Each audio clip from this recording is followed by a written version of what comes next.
انسانی تاریخ میں کئی بار حضور پاک صلی اللہ علیہ وآلہ وسلم کے جسم مبارک کو چوری کرنے کی کوشش کی گئی۔ سلجوق سلطنت کے ایک بڑے ہی مشہور سلطان تھے جن کا نام تھا سلطان محمود نور الدین زنگی۔ ان کی شام کے علاقے پر حکومت تھی۔ نور الدین زنگی سلطان صلاح الدین ایوبی کے استاد بھی تھے۔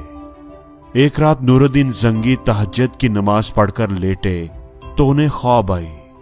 خواب میں انہیں حضور پاک صلی اللہ علیہ وآلہ وسلم کا دیدار نصیب ہوا۔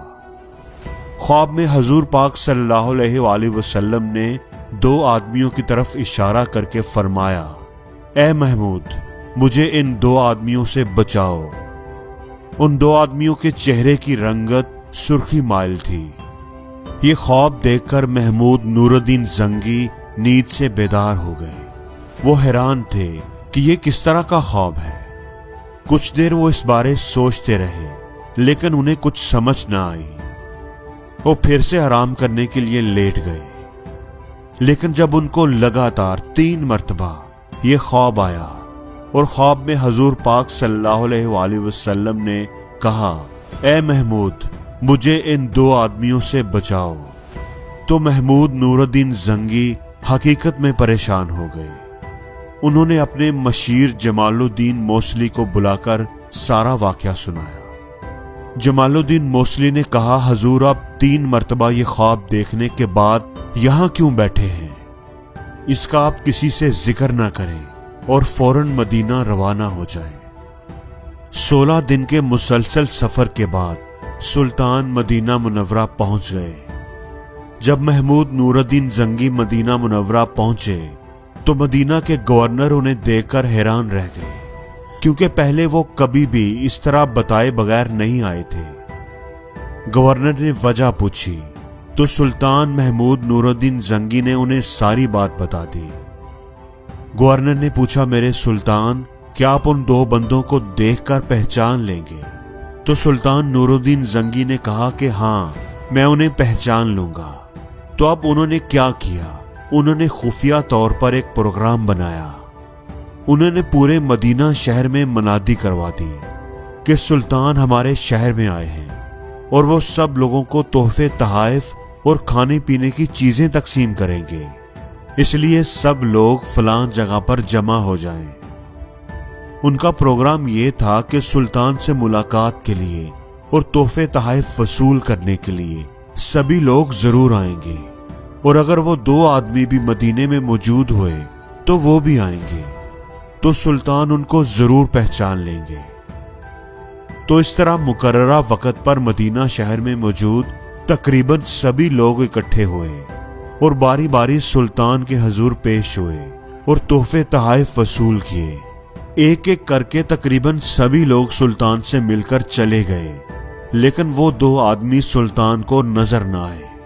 جب سب لوگ چلے گئے تو سلطان نے گورنر سے پوچھا، کیا مدینہ میں رہنے والی سبھی لوگ یہاں موجود تھے؟ کیا آپ کو یقین ہے کہ کوئی آدمی رہ تو نہیں گیا؟ گورنر نے جواب دیا کہ جناب، مدینے کے رہنے والے تو سبھی لوگ مل گئے ہیں، صرف 2 آدمی جو ابھی کچھ دن پہلے ہی مراکش سے آئے ہیں، مہمان ہیں، وہ حاضر نہیں ہوئے، لیکن وہ تو بڑے ہی نیک اور بزرگ آدمی ہیں، ہر وقت عبادت میں مصروف رہتے ہیں، صدقہ خیرات بھی بہت کرتے ہیں، وہ تو کبھی بھی ایسا کام نہیں کر سکتے۔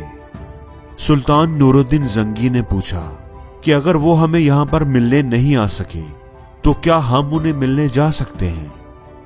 گورنر سلطان کو ان کے گھر لے گیا۔ ان کا گھر روضہ رسول صلی اللہ علیہ وآلہ وسلم کے بالکل قریب تھا۔ جیسے ہی سلطان نے انہیں دیکھا تو فوراً پہچان لیا کہ یہ تو وہی 2 آدمی ہیں جن کی طرف خواب میں حضور پاک صلی اللہ علیہ وآلہ وسلم نے اشارہ کیا تھا، لیکن ان پر ظاہر کیے بغیر سلطان نے جب ان سے گفتگو کی، سوال جواب کیے، تو انہیں یقین ہو گیا کہ دونوں جھوٹ بول رہے ہیں۔ سلطان کے حکم پر ان کے گھر کی تلاشی لی گئی، لیکن کوئی ایسی چیز برآمد نہ ہو سکی جس کی وجہ سے ان پر شک کیا جاتا، ان کا جرم ثابت کیا جاتا۔ آخر سلطان نے خود باریکی سے ہر چیز کا جائزہ لیا۔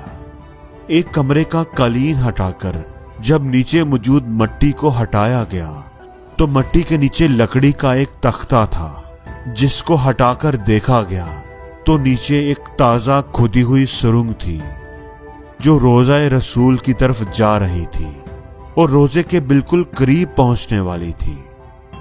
جب سارا کچھ سامنے آ گیا تو ان دونوں آدمیوں نے بھی اقرار کر لیا کہ وہ یہاں پر حضور پاک صلی اللہ علیہ وآلہ وسلم کا جسم مبارک چرانے کے مشن پر آئے تھے۔